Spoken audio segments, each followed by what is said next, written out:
Big one this weekend. It's the Pacific Championships final at Combank Stadium in Sydney.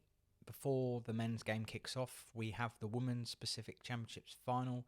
No surprise, it's the Gillaroos against the Kiwi Ferns. In last year's women's final, the Gillaroos completely dominated the Kiwi Ferns, so the Ferns will be looking to get redemption in this year's women's final.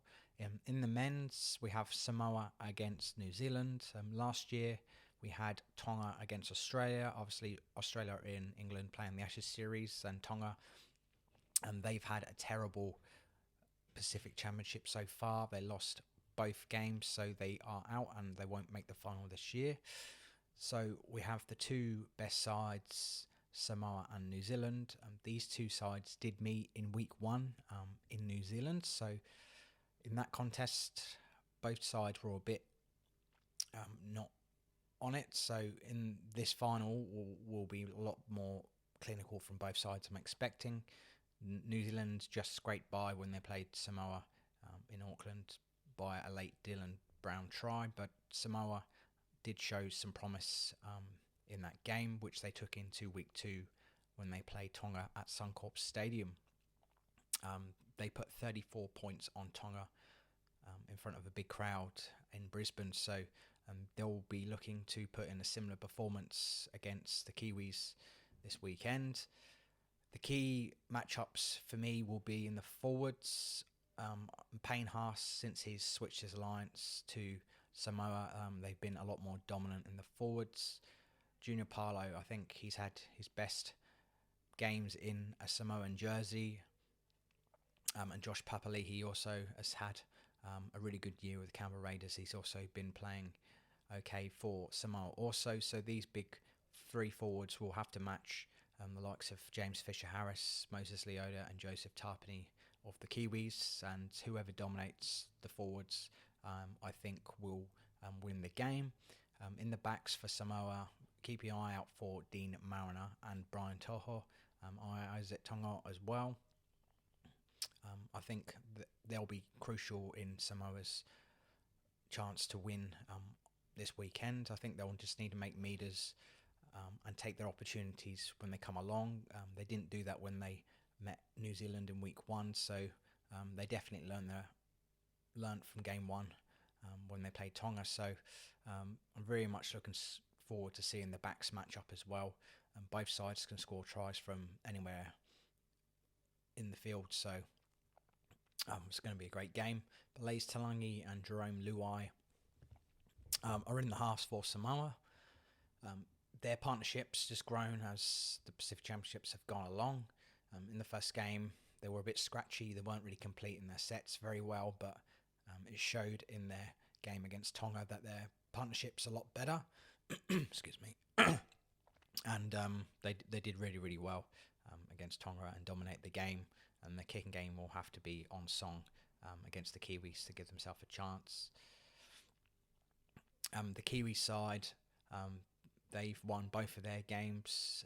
They beat Samoa, obviously, in week one, and then last weekend they beat Tonga 40 points to 14 at Eden Park in Auckland to make sure they were in the final. Stacey Jones will be very pleased with the Pacific Championship so far. They've been completely dominant and shown that they are capable of challenging England and Australia at next year's World Cup. Casey McLean has been probably New Zealand's standout player in the backs. He's just getting better and better. More rugby league games he plays. Keno Kinney, fullback, hasn't played too much rugby league this year, but he was absolutely amazing against Tonga also. So watch out for him. In the forwards, Moses Leota, James Fisher-Harris, Joseph Tarpany, Phoenix Crosland. Watch out for these guys.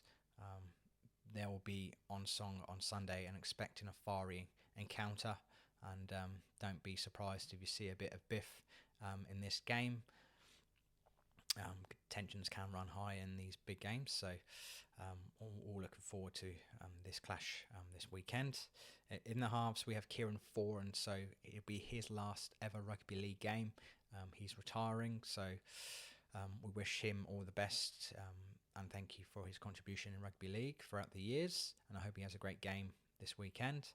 He'll partner Dylan Brown in the halves. Dylan Brown, he's shown that he is very much a multi-million-dollar player, and he's shown his worth last weekend against Tonga, setting up a few tries and pulling the strings for the Kiwis side. And he'll be crucial for next year's World Cup, and he'll probably partner Jerome Hughes next year as long as Jerome Hughes is fit. So good signs for the Kiwis for the future. Let me know in the comments below who you think will win this weekend's final. Will it be New Zealand or will it be Samoa?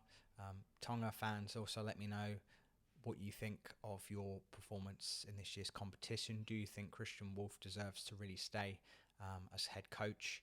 And who would you replace him with if you had the opportunity to choose a coach? And a big shout out to also Papua New Guinea, who had a great Pacific Championships. They won 2 out of their games when they played Cook Islands and Fiji. So we'll be keeping a close eye on them in next year's World Cup also. Okay, so thanks for your time, and don't forget to subscribe to our YouTube channel.